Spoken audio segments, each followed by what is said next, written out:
समझने को अच्छे तरीके से तैयार है, लेकिन पूरे टाइम बोलोगे 10 घंटा मास्क पहन के घूमो तो कोई घूम नहीं सकता है जी।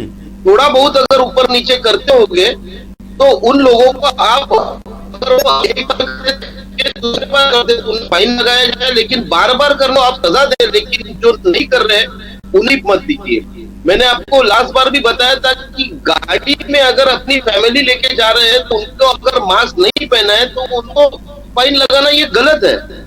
लोगों को परेशान मत कीजिए, लोगों को राहत दीजिए, लोगों को बताइए कि क्या करना चाहिए। मनीष जी, कोरोना के आंकड़े इतनी तेजी से फैले हैं महाराष्ट्र में, आप मराठी मुद्दे के लिए लड़ते रहते हैं और राज ठाकरे साहब बोलते हैं कि मास्क मत लगाओ, क्या बोलेंगे इसके ऊपर? सर, राज आप बोलते हैं मास्क मत लगाओ, मत अगर सोशल डिस्टेंसिंग काम कर जी, अगर हमारे सामने वाले ने मास्क पहनना है तो हमें मास्क लगाने की जरूरत है नहीं।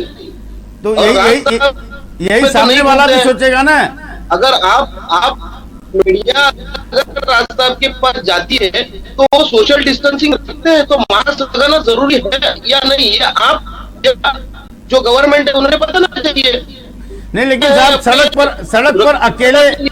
पर लोग अकेले चलते हैं, सड़क पर अकेले चलते हैं तो इनके बीएमसी के मार्शल वाले फोटो खींच करके पेनल्टी लगा रहे हैं। वही बोल रहा हूँ कि वो गलत है जी, ऐसा नहीं करना चाहिए। बीएमसी के जो मार्शल है वो 8 घंटा मास्क पहन के रह सकते हैं क्या जी? अजंता जी हमारे साथ जुड़ी हुई है लेकिन उनका नेटवर्क थोड़ा स्लो आ रहा है। अजंता जी, क्या मास्क लगाना, राज साहब ने बोला कि मास्क लगाना जरूरी नहीं है, सोशल डिस्टेंसिंग बनाइए, मास्क जरूरी नहीं है, कोरोना बढ़ रहा है, 8,000 के पार जा रहा है महाराष्ट्र में जी। नहीं, मास्क लगाना जरूरी नहीं है, किसने कहा है? राज साहब ने, आपने सुना होगा, खबरों में देखा होगा, अखबारों में, मीडिया में आ रही है कि राज साहब ने बोला कि मास्क लगाना जरूरी नहीं है, सोशल डिस्टेंसिंग बनाइए, सोशल डिस्टेंसिंग बनाइए। WHO और देश के लोग और बड़े बड़े विद्वान लोग ये कह रहे हैं कि मास्क लगाना सबसे जरूरी है, क्योंकि मास्क जो है ये आपका कोविड वायरस का जो एंट्री है, जो या तो वो माउथ से एंटर हो सकता है, या तो नोज नॉस्ट्रिल से, या तो आपके आईज फ्लोरा से, कहीं से भी आपके फेस के जो पार्ट्स हैं उसके थ्रू एंटर हो सकता है।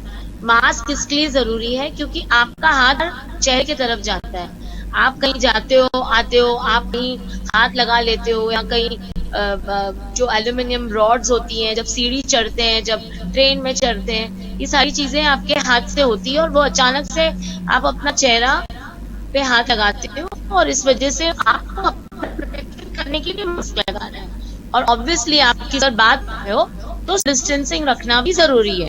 सो ये दोनों चीज जरूरी है, आप ये नहीं कह सकते हैं। अजंता जी बताइए, 5 शहरों में लॉकडाउन लगा दिए गए हैं, अमरावती में 7 मार्च तक लॉकडाउन, मुंबई में आज का तारीख दिया था मुख्यमंत्री साहब ने कि हम 28 फरवरी तक देखेंगे कि आप लोग क्या चाहते हैं।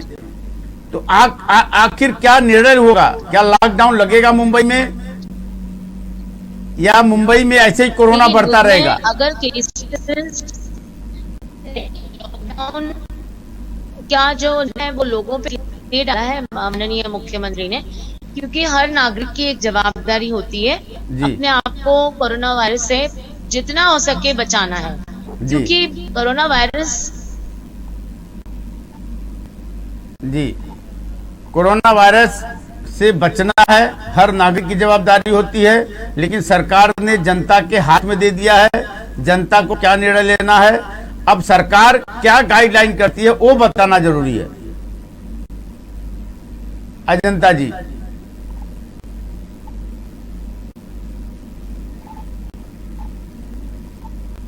अजंता जी की आवाज नहीं आ रही है। हमारे साथ मिश्रा जी जुड़े हुए हैं, शायद एडवोकेट मिश्रा जी, उनका नाम कोई नया आता है तो उनका नाम पहले बताया जाए कि कौन है।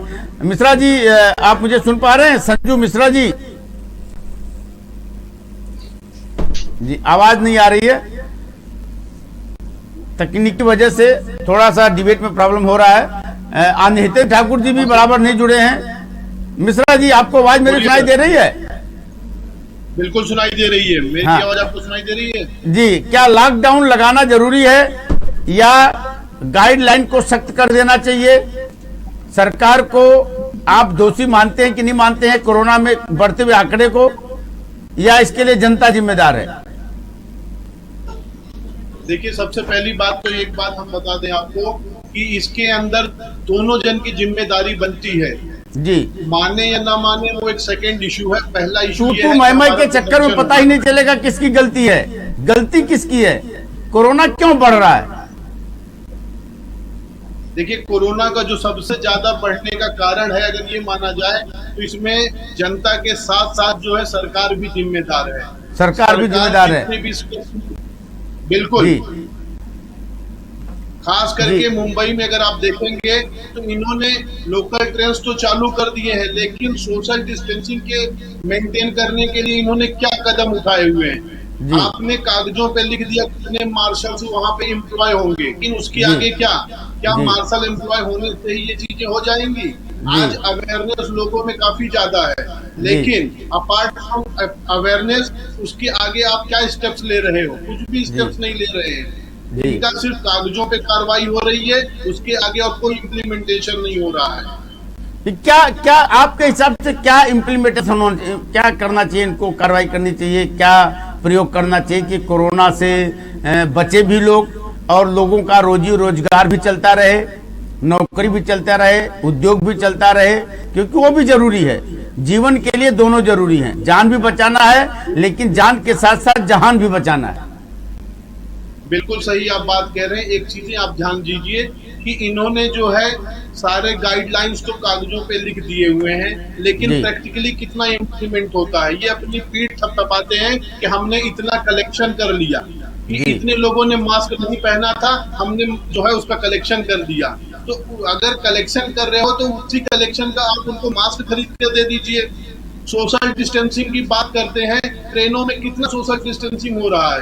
अगर आप सुबह की लोकल ट्रेन पकड़ेंगे तो उसी तरीके से धक्का मुक्की हो रही है। तो कहने का तात्पर्य यह है कि कागजों पे मत कीजिए, रियल इम्प्लीमेंटेशन कीजिए, और उसके लिए आपके पास सारा तंत्र है। और रही बात ये, अगर आप वर्किंग शेड्यूल चेंज कर दीजिए, कुछ पार्ट को जो है अलग टाइम पे वर्किंग के लिए दीजिए, कुछ पार्ट को अलग टाइम पे कीजिए। मुंबई सबर्बन और जो मीरा रोड और विरार है, इसके शेड्यूल को थोड़ा सा आप चेंज कीजिए। तो क्यों नहीं लोग उस चीजों पे? थोड़ा मुश्किल जरूर है, लेकिन इम्प्लीमेंटेशन इतना भी जो है दुष्पर नहीं है कि आप जो है इसको इम्प्लीमेंट नहीं कर सकते हैं। सबसे पहली बात यह है कि मकसद क्या है आपका? मकसद तो समझ में नहीं आता है। अगर आज हम देखेंगे जो आंकड़े आ रहे हैं पीक टाइम के आंकड़े। जी, वसा जी हमारे साथ जुड़े, तेजल वसा जी बताइए आप थोड़ा। कोरोना का ग्राफ बड़ी तेजी से फैलना चालू हुआ है। अभी 8000 से ज्यादा मामले आ रहे हैं महाराष्ट्र में। कैसे बचाएंगे कोरोना से लोगों को? नमस्कार सबको, good evening Chaturvedi ji. Corona से सबको कैसे बचाएंगे? तो अब ये ऐसी बात हो गई कि हम अब किसी को एक हाथ पकड़ के तो हम बचा नहीं सकते। ये हमारी पहले भी हमने इस बात पे बात की थी कि हम किसी का हाथ पकड़ के रोक भी नहीं सकते कि आप ट्रेन पे चढ़िए मत यहाँ पर, या आप बस स्टॉप पे भीड़ में मत जाइए, या आपको रेस्टोरेंट में भी आप रोक नहीं सकते। कितने सालों तक रोक पाएंगे? 1 साल, 2 साल, 3 साल?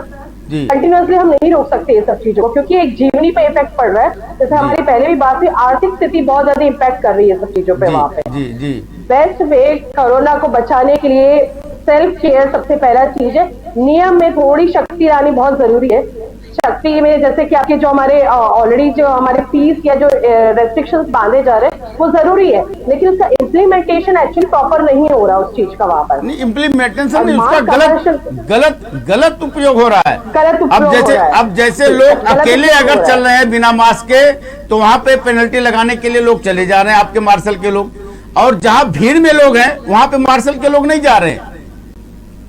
हाँ, तो ये बात बिल्कुल सच है। ये इसमें चतुर्वेदी जी मैं आपसे इसमें बिल्कुल सहमत हूँ उस चीज के लिए, लेकिन कंपल्सरी जब तक ये चीजों को नहीं किया जाएगा, चाहे फिर या कानूनन कोई लीगल एक्शन लिया जाए।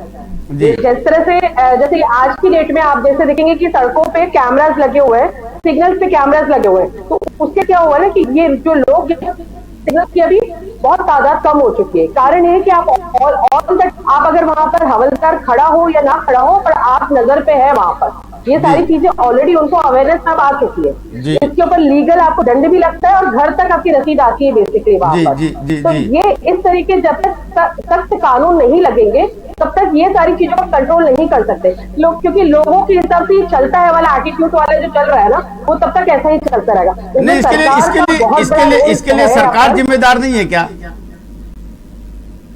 दोनों की ये देखिए टीम वर्क होता है, जिम्मेदारी सबसे पहले आती है ना, करता हरता वही है हमारे यहाँ पर। लेकिन जनता भूखे परेशान है। देखिए जनता तो भीड़ है, भीड़ को कैसे रोक सकते हैं? भीड़ को रोकने के लिए पुलिस प्रशासन बनाई जाती है, भीड़ को रोकने के लिए कानून बनाए जाते हैं और उस कानून को चलाने वाले सरकार में बैठते हैं। सरकार बोले कि भाई जनता जब तक साथ नहीं देती तब हम कुछ नहीं करेंगे, और जब उनको मलाई खाना होता है तो बोलेंगे नहीं जनता का चलेगा, तब जनता को सुनना नहीं है। ये टीम वर्क है चतुर्वेदी जी, इसमें हम किस सरकार को हम दोष देंगे? नहीं, जब कोई परियोजना लागू करनी होती है, जब कोई परियोजना लागू करनी होती है, जब कोई उसमें घोटाले करने होते हैं, तब कोई जनता से नहीं पूछने आता। और जब रहा स्वास्थ्य विभाग की बात, कोरोना की बात, तो ये जनता का, तब सरकार बोले कि जनता के ऊपर हम डाल रहे हैं। अगर सरकार ने अगर शुरुआत में इतने नियम सख्त नहीं किए होते तो आज जो हमारी तादाद या गिनती है वो कई गुना ज्यादा होती। तो हम पूरी तरीके से सरकार को इस चीज के ब्लेम नहीं कर सकते।